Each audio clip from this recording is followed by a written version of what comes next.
Good morning, good evening, good afternoon, Earthlings. Hope you're all having a fabulous day. Tonight's video, well, it's night time here, it's 20 to 6, is going to be slightly different style. I thought we'd have a chat about Polo, and this is a pre-record which will be scheduled to be released, because when I do it that way, you guys can all join in and talk to each other in the comments below and chat as if it's a live, but it's not actually live. We've pre-recorded this, which means we can be in the comments with you. I thought, let's try this for a change. I think my camera lens might be a bit smeary. Hang on. Are you going to go and join in the chat room? It's just, I don't know where he's gone. Oh, that's better. I must have had a fingerprint over it. Right, so this is how my day's gone. Baby brother-in-law has flown back to the UK. It was lovely to have him here. We've been pottering around, lit the fire early. I thought, oh, I'll just look up old Hazza, see what he's up to. And up pops this Polo thing. I'd totally forgotten about the Netflix Polo thing. Now, the rumour that I heard, which a lot of you have heard, is that Netflix were presented with an array of ideas, scintillating ideas by Harry and Meghan and their Archwell Productions.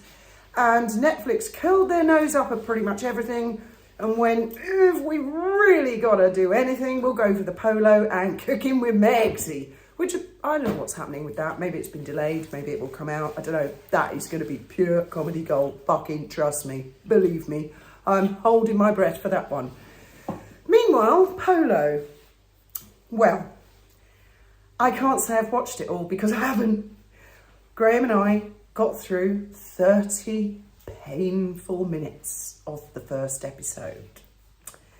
And, you know when your mind keeps drifting? Well, that was happening a lot until we got to about 31 minutes and Graham said, please, can we turn it off? I did. What did you think of it? Tell us all about it. I'm going to get myself a drink. What have you got there? What's Malibu. That? Well, you got a Malibu, have you? I have. Cheers. Oh, cheers. Well, I would cheers if I had anything. Yes, tell us all about it, Graham, from a man's point of view. From a man's point of view.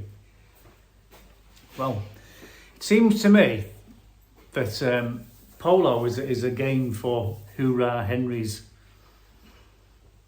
People who have got so much money, it stops them from getting bored. It helps them to be competitive and it stops them from getting bored. But it's not really for everybody else, is it? I mean, as I said on my channel, you know, I'm not a footballer. I'm not into football. But football does offer opportunities to young lads, you know, who come from council estates and, you know, poor backgrounds. If they show talent and they're good, they can actually become professional football players. They can become millionaires playing football. But, you know, there's not an opportunity to become a polo player, is there? You know, because you've got to have a whole stable full of horses and things, and you know, it's just for the elite, isn't it? You know, so it's like rubbing people's faces in it. It's like saying, let's make a program about driving around in a Rolls Royce, right? And you go, oh yes, come Megsy, let's go down to the Rolls Royce factory. We can pick our interior materials and things, and you can talk about polishing the ashtray and how many times you want it lacquered and things, and just general stuff. Sorry, you just... Well, I was going to say I'd watched that, about Rolls Royces. In fact, I think I have watched programmes about the manufacture of Rolls Royce and Morgan, and they are actually fascinating subjects because it's an iconic vehicle. I get the point you're making, but I mean, what struck me was there was one shot where they were in the stables and there was not a scrap of horse shit on the floor. Did you notice that? It was no, you could eat your dinner off that floor. Now I've been in equestrian circles and I was banging to horses shit everywhere. They shit and piss all the time. I mean, it was just so fake, so false, so contrived, exactly as the trailer. If you see the trailer, all the people in it look like they've just come out of the plastic surgery and the makeup, and they're like that. Fake eyebrows painted on and everything. Isn't it interesting? So fake. And everyone that watches the polo match, they're all like sitting on their sports cars or on the back of some big fancy pickup. But it's all the people who are friends and relatives with the people who are playing the match. They're the only spectators, because they won't let rabble like us in to watch, will they? Of course, the royal family play polo. Charles has played polo for years. William plays polo. But when you see that, and you look around the background, they're all green Land Rovers, aren't they? Or they're estate cars. You don't see the old Bugatti and Maserati and all that. Can you imagine if they twatted the ball and they put the windscreen through on and someone's also, Ferrari? When you see Charles, he's kind of dirty, especially after he's been playing. You know, when he'd go over and kiss Princess Diana, she was a little bit like, ew, you're all sweaty and dirty. Same with William, same with Hazard when he was in the royal family, whereas these squeaky cleans, in their bright colours and stuff. I mean, bless them, I'm sure they enjoy it. The old guy who was having the tantrums, I think he's got serious daddy issues. I might watch it, skip through, see if I can see what his backstory is. Did you not think he was like, oh, and I was thinking, at your age, man, you're complaining about your dad? Fucking grow up. What are you? Got to be 60 if you're a day. But they showed this big square-head guy, and he goes, oh yes, I took up polo when I was 40. I only watched the first painful thing. I think that's the man I'm talking about. And they showed for 2 seconds of him skydiving, because that's the kind of guy he is. And then, but I was quick to notice he wasn't skydiving at all. He was hitchhiking. Right, he was doing a tandem. He was strapped to an instructor. So maybe, yeah, he did a tandem, but loads of people do tandems. Yeah, how many parachute jumps have you done? 550, something like that. Not tandem, I'm assuming? Never done a tandem, no. No. I want someone so strapped that's back that close kind to of my guy you bottom. are. How come you're not on a polo pony? I mean, yeah, it was pretentious of the highest order. I think it's one of the... I think it makes people like Katie Price, and I'm not having a dig at Katie, I think it makes her look like an intellectual. Don't you think? And you remember what Katie and Peter did shows. And what they did next. Yeah, what Katie did next and all that. That was all scintillating. I mean, this is even less. Katie's actually more interesting than Meghan and Harry, I think. I'd make a documentary about Katie, and I'd put all the bits in that they wouldn't normally put in, you know.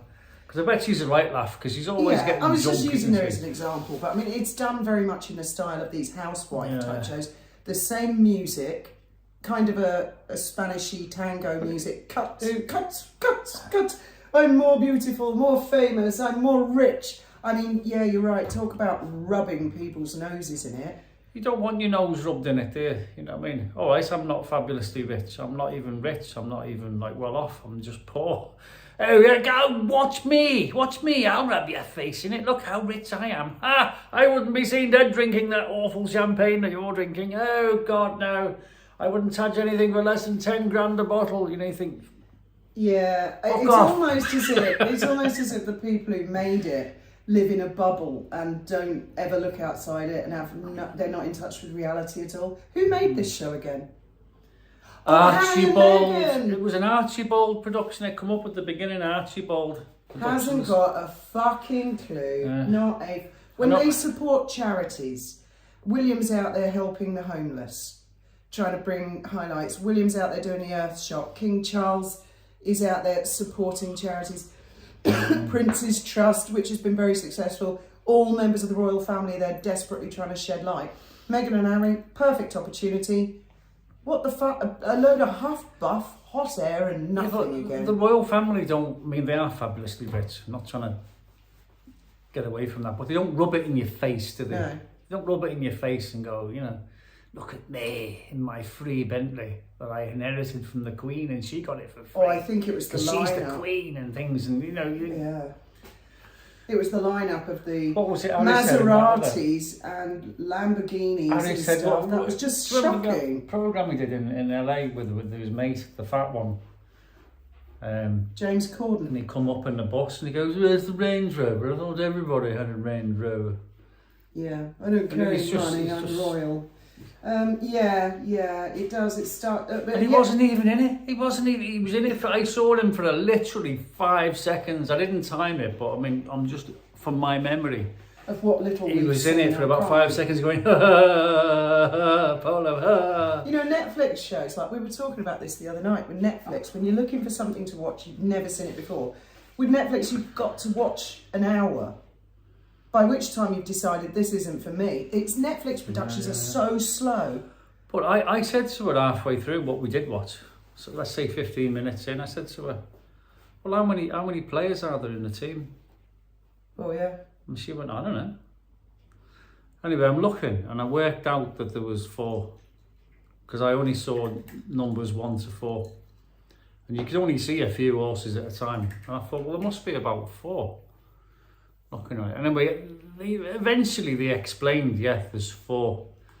Number 4 is in defence, and then number 3 and number 2, and number 1's your striker who tries to score goals. And So is he didn't really explain the rules or anything. Is only about number it. so if number 1, 2, or 3 get an opportunity, they've got an opening. They're not allowed to strike a goal. I've no idea. It's only got to be number 4. No, I've no idea. But your star player's number 1 apparently. That's what I gleaned from the little that they were because they were more focused on the hoorah. Henry's going, I've got to win. I've just got to win. There's no point in living if I can't win. You know, and they said, well, explain the game. Give us a bit of background into the game itself. I mean, all right, you've got to be a millionaire to be in the game because you've got to have your own horse. No one's going to give you their horse in case you break its leg with a mallet, you know, because you might be a bit clumsy. And you've got to have a whole stable full of horses because you've got to change horses every 5 minutes because they get tired, don't they, running up and down all the time. I can't see this being a money spinner for Netflix. I can't see Netflix keeping the contract with them. I think Netflix are going to dump them next year. Unless Cooking with Megsy comes out nice. They may as well have said, look, let's do a video. Come and sit in my living room and we'll count my money and see how much money I've got. Yes. We'll have some servants putting money in the money machine going... Yeah. Oh, how much money are we up to so far, darling? Oh, I don't know. I mean, that would have been the same, wouldn't it? That's exactly, you've just summed up the whole Polo programme. That they might as well have done that. Briefcase of money. I've got more money than you've got. No, I've got a suitcase of money. Yeah. He's just summed it up. You don't have to watch it. I don't have to watch it anymore. I was trying to put my finger on what it was. Polo's my life. I have to win.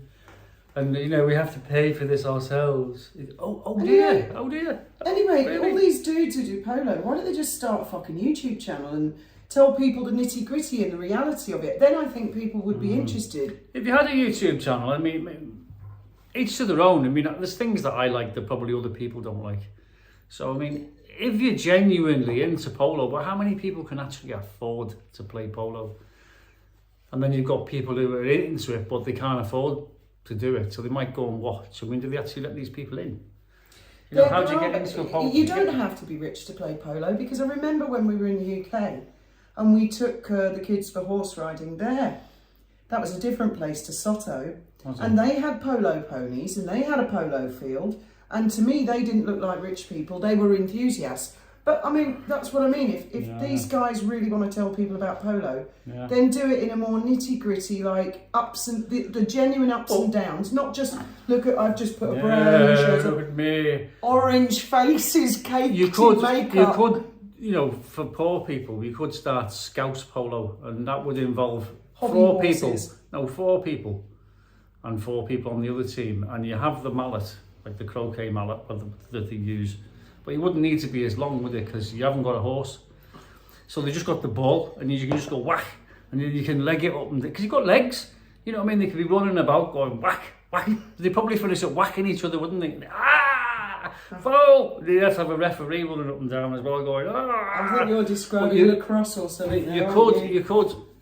Yeah, but lacrosse is like a hockey stick, isn't it? And yes, they wear helmets and things, and then they run about. Oh, they run about. No helmets. No. But it's the same thing, isn't it? It's the same thing, but without the horse. Or a hobby horse. Or a hobby horse. You might have to have a hobby horse with a little wheel on the back, you know, in your other hand, and then a hockey stick. Anyway, it's just basically a bunch of rich show-offs. Scouse hockey. And they're there in their huge kitchens talking about how hard life is and how hard they work and how difficult the whole thing is. And they wander down the store, the big shop, and they're buying more designer sunglasses. Is it me? Is it me? Yeah. No. And I'm sorry, guys, not even for you guys. I can't. I've got to get the gloves with the sticky because the reins stay in my hand when I'm swinging my bat. What I'm looking forward to are the headlines of how low the viewership was, because even me, you know, for these guys, normally I would, like, a red spare. Well, I haven't actually completely read it, but you know, I would go out of my way. I just can't. I can't sit there and watch 5 episodes of that shit. I couldn't watch one episode. I said now. It's rubbish, rubbish. And I'm going to wait for the national press, let them watch it, and tomorrow morning they will give us all the bits of Meghan and Harry, and then we'll talk about that, because I'm not interested in Polo. Anyway, I said to her, watch it on fast forward and see if, like, Harry shows his kipper again. But it wouldn't be any more interesting with Harry or Meghan in it. See what he actually says. They just paid people to produce that show for them. And they just said, give me a call when you've finished it. You don't think old Megsy's been in the editing suite? No, I don't think so. She'd be the star. I don't reckon she could be bothered. Anyway, thank you all very much for listening. Hope you had a bit of a chat in the comments, and we will be in the comments with you for this one. We will. So we'll be watching your gossip and see what you think. Because this is a scheduled performance. It is, yes. Thank you all very much for listening.